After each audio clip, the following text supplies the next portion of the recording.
Va shundaqla musulmon xalqimizga cho'shqi go'shi yegizish uchun har xil vositalarni qo'llanadi. Cho'shqi go'shi yesak Xitoylarga nima foyda? Shaytonning nima uchun bizga harom yegizish uchun buncha tirishadiganligini endi bildinglarmi? Nima uchun shaytonning tunji qatim Odam alayhissalomni harom yegizishga tirishganligini endi bildinglarmi? Demak, bizga shayton harom yegizyapsa, bir odamning mol dunyoga bo'lgan to'ymas istiki, sharaf, yuz obro'yga bo'lgan to'ymas istiki, uning dinini buzishda paduga qo'yib o'tilgan bo'rdimi xatarlik deydi. Bir kuni payg'ambarimiz Muhammad alayhissalom sahobalarni o'ltivatdi. Shu tapda payg'ambarimiz Muhammad alayhissalomga vahiy keldi. Payg'ambarimiz Muhammad alayhissalom vahiyning ig'liqidan chekisini tutdi va nayt ig'ir bir hukm tushdi degan mazmunda gap qildi. Sahobalar nayt qo'rqdiq deydi payg'ambarimiz Muhammad alayhissalomning o'zgarishga. Ondan keyin payg'ambarimiz Muhammad alayhissalom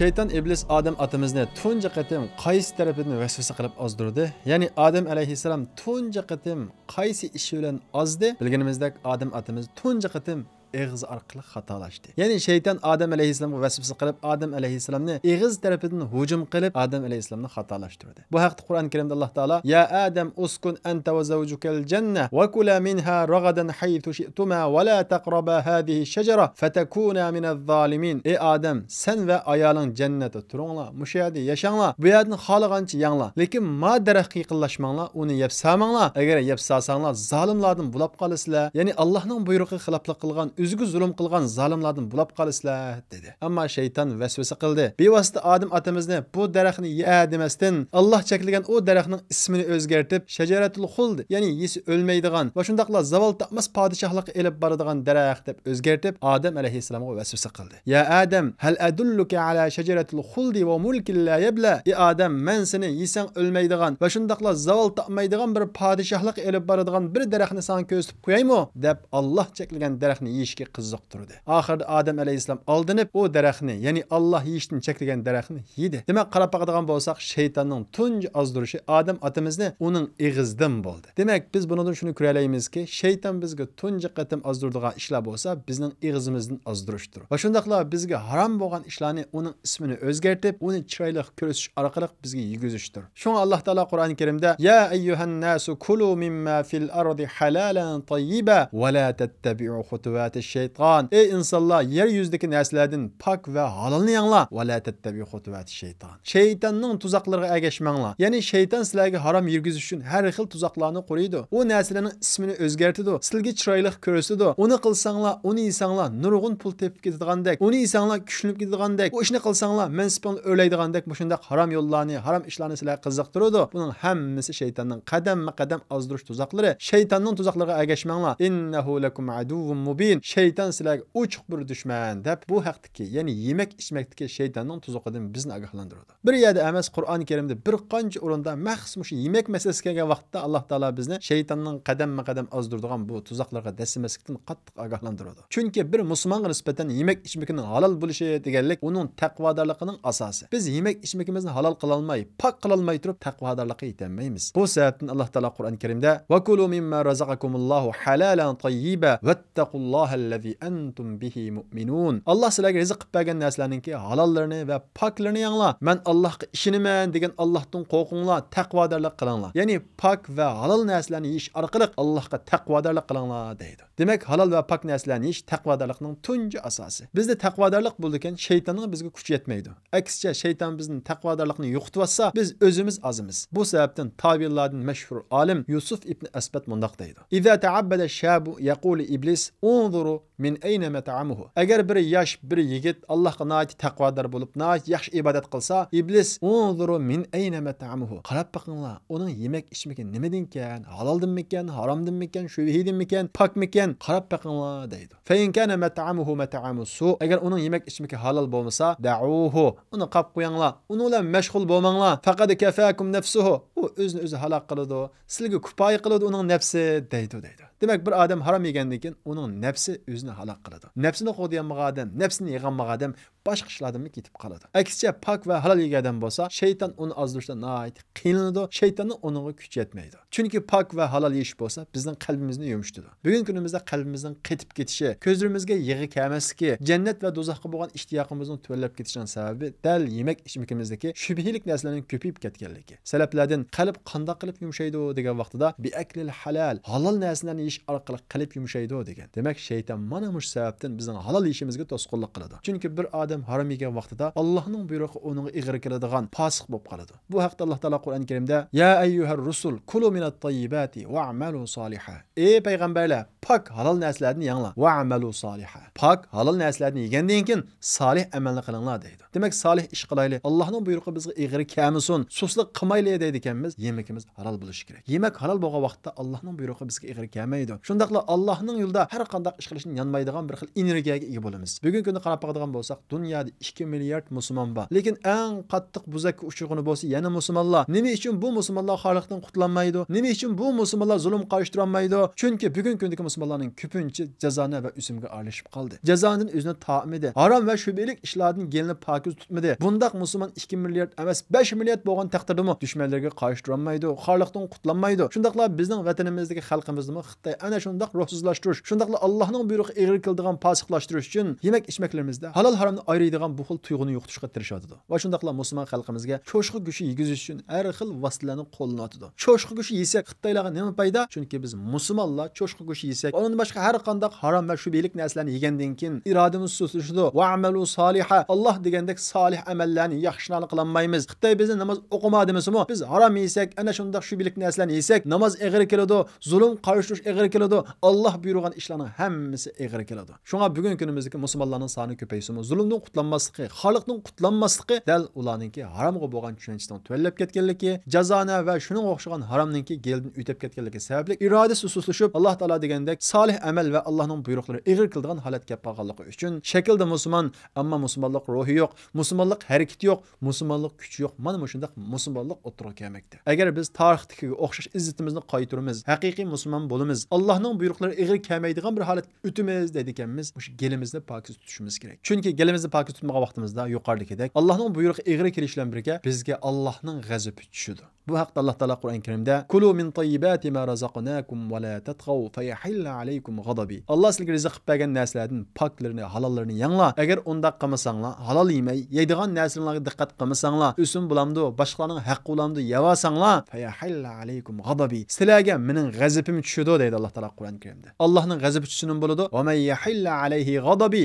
faqad hava. Allohning g'azabi tushgan odam halok bo'ladi, xor bo'ladi, buzak bo'ladi deydi. Shaytonning nima uchun bizga harom yegizish uchun buncha tirishadiganligini endi bildinglarmi? Nima uchun shaytonning tunji qatim Odam alayhissalomni harom yegizishga tirishganligini endi bildinglarmi? Demak, bizga shayton harom yegizvasa, mana shunda Allohning g'azabiga, buzak bo'lishga, xorlikqa shayton kuchimizmi o'zimiz sababchi bo'lamiz. Va shundaqla Alloh bilan bizning o'tirimizdagi ko'rik buzilib ketadi. Ya'ni duodan iborat bu narsadan ayrilib qolamiz. Bu haqda payg'ambarimiz Muhammad alayhissalom ya ayyuhan nas innalloha tayyibun la yaqbalu illa tayyiba. Ey xaloyiqlar, Alloh pokdir. Alloh pok bo'lganligi uchun pok narsadan boshqa hech narsani qabul qilmaydi. Va innalloha amaral mu'minina bima umira bihil mursalin. Alloh taolo mu'minlarga, ya'ni sizlarga o'zining elchilari, payg'ambarlarini nimaga buyurgan bo'lsa, shuningga buyuradi. Alloh taolo o'zining payg'ambarlarini nimaga buyurgan? Tuandagi oyatni qo'ydi payg'ambarimiz Muhammad alayhisalom. Ya ayyuhar rusulu kulu minat tayyibati va amalu solihan inni bima ta'maluna alim. Ey payg'ambarlar, sizlar pok halol yanglar va yaxshi amallarni qilinglar. Haqiqatan men qilgan ishinglardan xabardorman, bilaman deydi. Demak, mana Alloh taolo o'zining payg'ambarlarini buyurgan halol yeyishga sizlarni buyurdi deydi payg'ambarimiz Muhammad alayhisalom. Va shundaqla hadisning davomida va zakara rajulu yutilu safar ash'atha aghbara yamuddu yadahu ila as-samaa va qala ya rob va mat'amuhu haram va mashrabuhu haram. Shundaq bir odam borki, u odam uzun safar qiladi. Ya'ni duo ijobat bo'lishining sharti bo'lgan bir musofir va shundaqla chochlari chuliq, ya'ni xor holatda qo'lni osmonga ko'tarib turib ya rob deb Allohga duo qiladi. Vaholanki uning yemiki haram, ichmiki haram, kiygan kiyimlari harom, ya'ni topgan puli haloldan kelmaganlik, shu pulga kiyim elib kiygilik. Fa anna yustajabu zalik. Yegini harom tutsa, ichgini harom tutsa, kiygini harom tutsa, uning duosi qandoqmi ijobat qilinsin? Ya'ni uning duosi ijobat qilinmaydi deydi. Demak biz o'sim bo'lsin, boshqaning haqqi bo'lsin, boshqalarning qarz elib qaytirmay, ya'ni qaytirib unumay turib elib, kiyim elib kiyib, uy elib o'ltirib, mashina elib haydab, Allohga duo qilsak, haram ko'rib to'xtamay duo qilib, Qur'on o'qiylik, Alloh duoyimizni qandoqmi ijobat qilsin deydi payg'ambarimiz Muhammad alayhisalom bu hadis orqali. Shuning uchun o'zimizni aldab, o'simdan pokizlanmay turib, boshqaning haqqini bermay turib, ahli ulmoni miyman qilib, voyki qarimlarga pul xajlab, voyki boshqalarga Qur'on o'qitib, voyki o'zimiz Qur'on o'qib, duo tilovat qilib o'zimizni aldamaylik. Unda qilsakmi duoyimiz ijobat bo'lmaydi. Allohning bizni tashlab o'tishiga sabab bo'lamiz. Qul ma ya'ba'u bikum robbi laula duaukum. Agar sizlarning duoyinglar bo'lmasa, ya'ni duoyinglar ijobat qilinmaydigan bo'lib qolsa, Alloh sizga parvo qilmaydi deydi. Demak biz hal qarawatgan, inchga qaramayotgan halol haromlik masalasi mana shundaq ibodatdan tortib duogacha va shundaqla yaxshilarni qiladigan bir xil energiyaga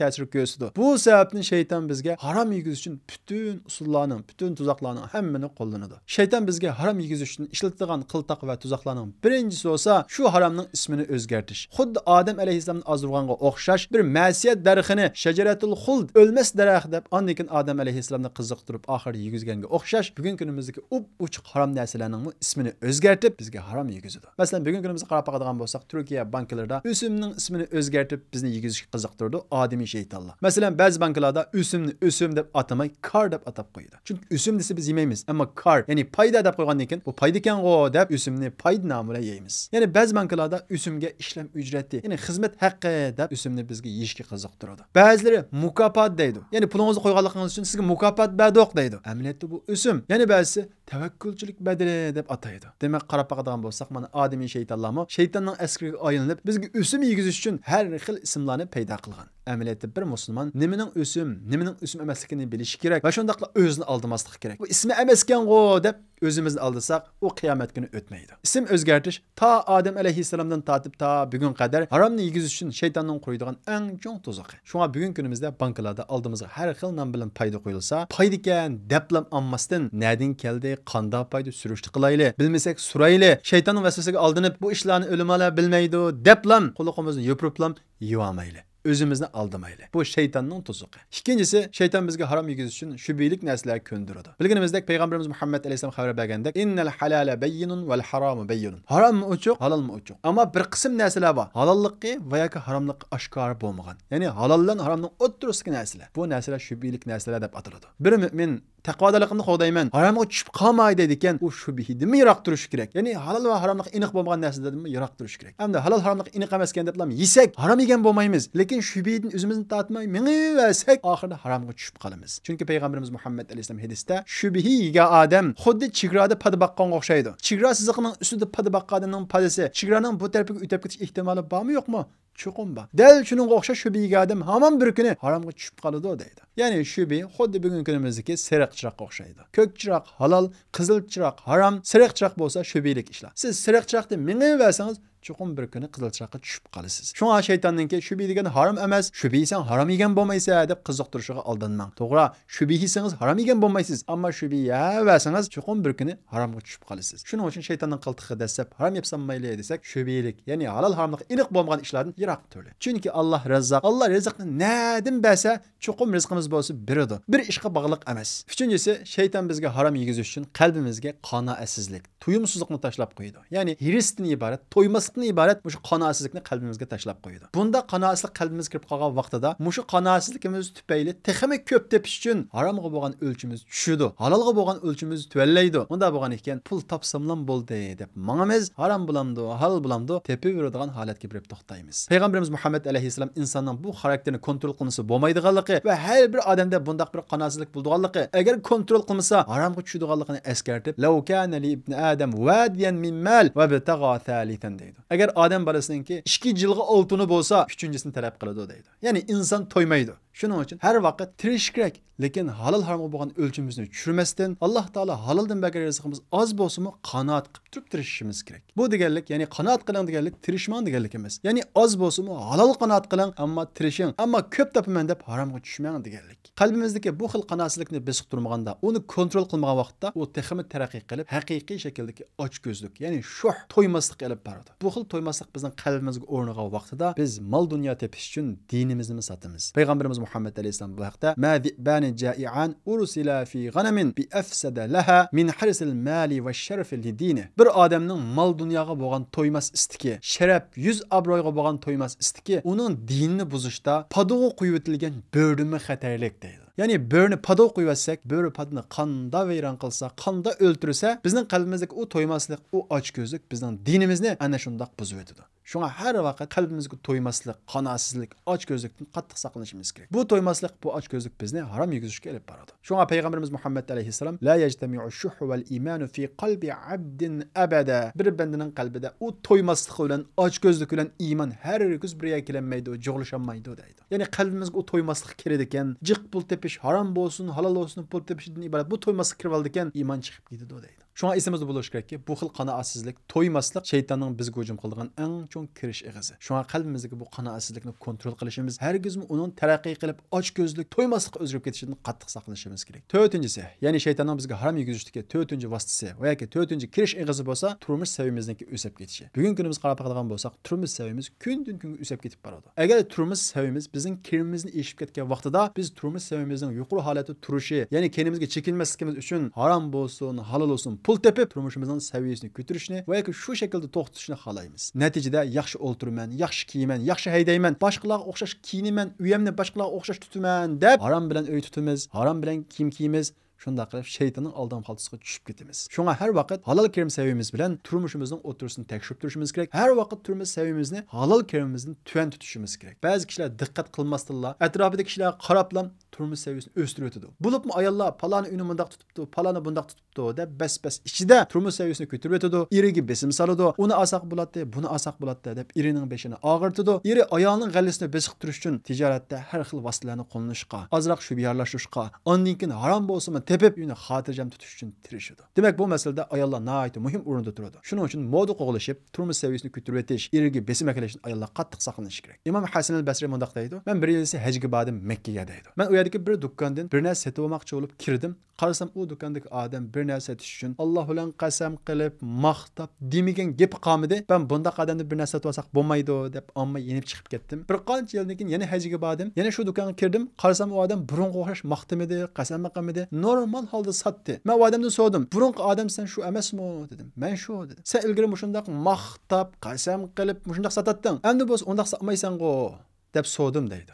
Bu odam mening bir ayolim batdi. Bu ayolim pul tep kirsem doim az tapdi deb peşimni ağıtatdi. Endi bo'lsa u ayolim vafot topdi. Boshqa bir ayol oldim. U ayol az topsam qanoat qiladi, ko'p pul tap demaydi, menga besim ep kelmaydi. Shuning uchun men yolg'on qasam, yolg'on gap aralashtirib bundaq sotmaydigan holat keldim deydi. Demek bu vaqalikdan biz bir ayol kishininki oilani pak tutishida, erining haloldan pul tepishida nihoyat muhim o'rinda ekanligini ko'ralaymiz. Shundaqla bu odam so'zini davomlashtirib, mening hozirgi ayolim men uydan chiqmoqchi bo'lsam, at deganda, "Ey palani, Allohdan qo'rqing. Biz oz narsaga qanoat qila olamiz, faqirchilikqa sabr qila olamiz, ammo do'zax azobiga sabr qila olmaymiz. Shuning uchun bizga oz akirsangiz mayli, haloldan akiring" deydi deb mushundaq nasihat qiladi. Shuning uchun men mollarimni bundaq maqtab, yolg'ondan qasam qilib sotmayman deydi. Şu ayol xonimlarimiz mana shunday ilgirki olimlarimiz, salaflarimizning ayollariga o'xshash yo'ldoshlariga biz oz qanoat qila olamiz, sabr qila olamiz, ammo do'zax azobiga qanoat qila olmaymiz. Shunga tijorat yolg'a aytmang, harom yemang, boshqalarning haqqini yemamang deb bu jihatda eriga yordamchi bo'lish kerak. Hargizmi beshini og'atib yo'ldishini haromdan pul topadigan yo'llarga ittirishdan qattiq saqlanish kerak. Beshinchisi, ya'ni shayton bizga harom yegish uchun qo'yadigan tuzaqlarning beshinchisi bo'lsa, bizning qalbimizga faqirchilikdan qo'rqadigan bir xil qo'rqinchni silib qo'yish. Bir odamning qalbiga mana shunday qo'rqinch kirib qolsa, ya'ni faqirchilikdan qo'rqadigan, kelgusimda qanday qilaman deydigan shunday qo'rqinchlik kirib qolsa, endish kirib qolsa, u odam harom bo'lsin pul topadigan holatga kelib qoladi. Vaholanki Alloh taolo Qur'on Karimda: "Va ma min dabbatin fil ardi illa alallohi rizqaha." Ey bandam, zimindagi butun jonliqning rizqi mening ustimda deydi. Demek Allah üstüge işlada biz nime dep ensireymiz? Peygamberimiz Muhammed aleyhisselam enne nefsen len temuta hatta testekmile aceleha ve testav'ibe rizqaha fettakullah ve ecmilu fit talab. Hakikaten bir can acele toşmağıçılık rizqı tügümügüçülük herkes ölmeydi. Allah'tan korkunla va ajmilu fit talab. Pul tepishda, rizq tepishda chiroyli, to'g'ri bo'lgan usullarni qo'llaninglar. Va la yahmilanna ahadakum istibta'ur rizq ay yatlubahu bi ma'siyatillah. Sizlarning biringlarningki rizqi kechikib ketganligi hargizmi uni Allohga osilik qilib turib, harom yo'llar bilan pul tepishga undimisin. Ya'ni rizqim kechikib ketdi deb harom yo'llarga minib qolmasin. Fa innalloha la yunalu ma indahu illa bi ta'atihi. Chunki Allohning qishdagi narsaga, ya'ni Allohning qishdagi rizqimizga Allohga toat qilib, ibodat qilib, ya'ni itoat qilib turib, to'g'ri yo'llar bilan erisha olamiz deydi. Demak, payg'ambarimiz Muhammad alayhisalom degandek, fattaqulloh, Allohdan qo'rqishimiz kerak. Va ajmilu fit talab, tirishchilik ko'rsatishimiz kerak. To'g'ri bo'lgan usullarni qo'llanishimiz kerakki, hargizmi rizqimizning kechikib ketganligi bizni harom yo'llarga undashdan qattiq saqlanishimiz kerak. Chunki rizqimizni Alloh ustiga olgan. Biz ma dunyodan rizqimizni tugatmay turib ketmaymiz. Qancha xato yo'llar bilan, qancha harom usullar bilan pul topsaqmi, biz yana shu rizqimizni yeymiz. Undan ortiq yemaymiz. 6-inchisi, boshqalarga havas qilishdan saqlanishimiz kerak. Boshqalarga havas qildirish shaytonning bizga harom yuguzishdagi bugun kunimizga eng chong usuli. Qarab boqadigan bo'lsak, bugun kunimizda ijtimoiy taratquv vositalarida uyni nihoyat go'zal tutayotgan, nihoyat hasham yashayotgan, nurg'un yerlarga borib o'ynayotgan kishilarni shayton bizga vasvasa qilib keltirib, sen bu shundoq o'yna, sen bu shundoq uyangni tut, sen bu shundoq boshqalarga o'xshash uyanga hamma narsalarni ol deb vasvasa qiladi. Natijada halol harom degan o'lchamni cho'rib o'tib turib, shularga o'xshash yashashni ko'zlaydigan holat kelimizda eng oxirida haromga tushib qolamiz. Ya'ni harom bo'lsa-mu uyimga olsam, harom bo'lsa-mu keysam degan holat kelamiz. Shuning uchun asla va asla boshqalarning keyganlari, o'ynaganlari, uy tutqanlari qarab havas qilmang. Siz o'zingizning halol yeganligingizdan faxr qiling. Garchi siz ularda o'ynamagan bo'lsangiz-mu, kiymagan bo'lsangiz-mu, siz halol yedingiz, buning mukofotini chuqum ko'rasiz. Buning uchun siz payg'ambarimiz Muhammad alayhisalom degandek iqtisodiy jihatda o'zingizdan tuvan kishilarga ko'proq qarang. Doim u ijtimoiy aloqa vositalarida mashhurlarga ergashmang, ularning turmushiga diqqat qilmang. U sizni zaharlaydi. Oxirida haromga dasitadi. Shunga payg'ambarimiz Muhammad alayhisalom fa vallohi mal faqru akhsha alaykum walakin akhsha alaykum an tabsuta ad-dunya kama basatat ala man qablikum fatanafasuha kama tanafasuha fatuhlikakum kama ahlakathum. Men sizlarning paqachlik qilishinglardan qo'rqmayman. Men sizlarningki mol dunyo kengayib, bir-biringlar bilan baslashib, xuddi ilgari kishilar baslashgandek, sizlar mo'di qo'g'lishib, xuddi ilgari kishilar ana shundoq mo'di qo'g'lishib halok bo'lganga o'xshash, sizlarning halok bo'lib ketishinglardan qo'rqaman degan payg'ambarimiz Muhammad alayhisalom. Chunki inson baslashgan vaqtida men uning keyinda qolamdim deb harom bo'lsin yeydigan, harom bo'lsin oldigan holat kelib qoladi. Shuning uchun baslashib halok bo'lib ketishdan saqlanaylik. 7-inchisi, shaytonning vasvasiga aldanib boshqalardan turmaslik niyati bilan qarz olib qilishni qattiq saqlanaylik. Hamda hayoti dunyoda inson ba'zida muhtoj bo'lib qoladi. Ba'zida qarz olishga majbur bo'lib qoladi. Mana mushundaq vaqtida qattiq o'yinib, men bu qarzni chuqum qaytiraman deydigan niyat bilan olaylik. Shaytonning vasvasiga aldanib, oldidan ilib ol, undan keyin aldirmay birisa, qara nurg'u odamning qarzi va, uning boshqalarda qarzi va deb bu xil vasvasa qilishga qat'iy aldinmaylik. Agar biz qarzni qaytirish niyati bilan olsak, Alloh taolo u qarzni qaytirishga bizga yordam qiladi. Agar elib olish niyati bilan olsak, Alloh taolo bizni u qarzga patirib qo'yadi. Payg'ambarimiz Muhammad alayhisalom bu haqda men akhadha amwalan nas yuridu adaaha addallohu anhu. Qandaq bir odam boshqalardan qarz olganda, mol olgan vaqtida men buni qaytiraman degan niyat bilan olsa, Alloh uni qaytiradi deydi. Ya'ni mushu dunyoda qaytirishga yordam qiladi. Ulab qolib qolsa, shu niyati samimiy bo'lsa, Alloh taolo uni afv qiladi. Va yoki mirasxo'rlarga insof berish orqali mirasxo'rlar uni ado qiladi. Va man akhadha amwalan nas yuridu itlafaha atlafahulloh. Qandaq bir odam qarz olgan vaqtida bermayman, qaytirmayman degan mushundaq niyatni oladi ekan, Alloh uni halok qiladi deydi. Bugun kunimizdagi eng og'ir masalalardan birisi mana shu qarzga sal qarash masalasi. Qarzni olib qaytirmaslik masalasi. Boshqalarning qarzini qaytirmay turib, o'ynash, sayat qilish, hatto ba'zilarda ibodat qildanda umr ko'rish masalasi. Mayli umr qiling, mayli haj qiling. Boshqalarning qarzini olgan bo'lsangiz, muhlda tushab qolgan bo'lsa, old bilan qarz egasidan ruxsat so'rab, ma'qul desa, ondan keyin bora olasiz. Endi qarzni qaytirmay turib, o'ynash, sayat qilish-chi, bu aslo to'g'ri ish emas. Bu insonlikqa yetadigan ish emas. Boshqalarning qarz olib turib, uni qaytirmay turib, sening o'ynash haqqing yo'q. Chunki qarz masalasi nihoyat og'ir bir masala. Bir kuni payg'ambarimiz Muhammad alayhisalom sahobalarni o'ltiryotdi. Shu topda payg'ambarimiz Muhammad alayhisalomga vahiy keldi. Payg'ambarimiz Muhammad alayhisalom vahining ig'irligidan chekisini tutdi va nihoyat ig'ir bir hukm tushdi degan mazmunda gap qildi. Sahobalar nihoyat qo'rqdiq deydi payg'ambarimiz Muhammad alayhisalomning o'zgarishga. Ondan keyin payg'ambarimiz Muhammad alayhisalom vallazi nafsi biyadihi law anna rajulan qutila fi sabilillah thumma uhiya thumma qutila thumma uhiya thumma qutila thumma uhiya. Bir odam Alloh yo'lida o'ldirilsa, ondan keyin tirildirilsa, ondan keyin yana Alloh yo'lida o'ldirilsa, ondan keyin tirildirilsa, yana Alloh yo'lida o'ldirilsa, ya'ni 3 qatim shahid bo'lgan bo'lsa-mu, agar uning ustida qarz bo'lib qolsa, u qarzni ado qilmoqchilik jannatga kirolmaydi dedi. Agar bir mu'min payg'ambarimiz Muhammad alayhisalomga iymoni bo'ldi ekan, ustida qarz bor ekan, u xotirjam uxlamaydi. Uni g'am bosadi, uyqusini qochiradi. Chunki shahidlikmi qarzni ko'tarolmaydi. Payg'ambarimiz Muhammad alayhisalom qarzi bor odamning namozini tushirmaydi. O'ylab boqili Rasululloh sallallohu alayhi vasallam qarzi bo'lganlik uchun odamning namozini tushirishga unamaydi. Boshqa sahobalar sil tushiringlar deydi. Shuning uchun qarz masalasiga asla va asla sal qaramaydi. Boshqalarning qarzini olib va yoki boshqaning haqqini yivalli, u sizlarni to'ydirmaydi. Uningga barakat berilmaydi. Boshqalarning haqqini elib olgan odam payg'ambarimiz Muhammad alayhisalom degandek, xuddi dengizning tuzliq suyini ichganga o'xshaydi. Usaydi, ichidi, yana to'ymaydi. Barakat berilmaydi. Shundaqla qarzni qaytarmaslik, qarz berishdan iborat jamiyatdagi yaxshi bir ishning yo'q bo'lishiga sabab bo'ladi. Chunki haq qarz bersa, uni qaytarolmasa, qarz berib bo'lib, uningga asqulab qolsa, uningga yolvursa, ikkinchi qatim bu odam qandoqmi qarz beradi? Demak, bir odam qarz bermaslik bilan qarz egasiga zulm qilishdan boshqa jamiyatga bir yaxshilikning yo'q bo'lishiga sabab bo'ladi. Shuning uchun Allohga ishongan, oxiratga ishongan, payg'ambarimiz Muhammad alayhisalomga ishongan bir odam qarz masalasiga nihoyat sezgi qarashi kerak. Undan boshqa bugungi kunimizda yordam oldiganlarga shayton har xil vasvasalarni qilib harom yegizishi mumkin. Yordam oldiganlar o'zining zur ehtiyoji uchun yordam olishi kerak. Yordam elib o'ynash, hasham yeyish, to'ylarni hasham qilish haqqi yo'q. Chunki yordam degan zur bo'lganda elinadi. Bir odam yordam qilgan vaqtida Allohdan savob mukofot kutib, o'zi yeydigan, o'zi ichadigan narsadan voz kechib, ondan keyin yordam qiladi.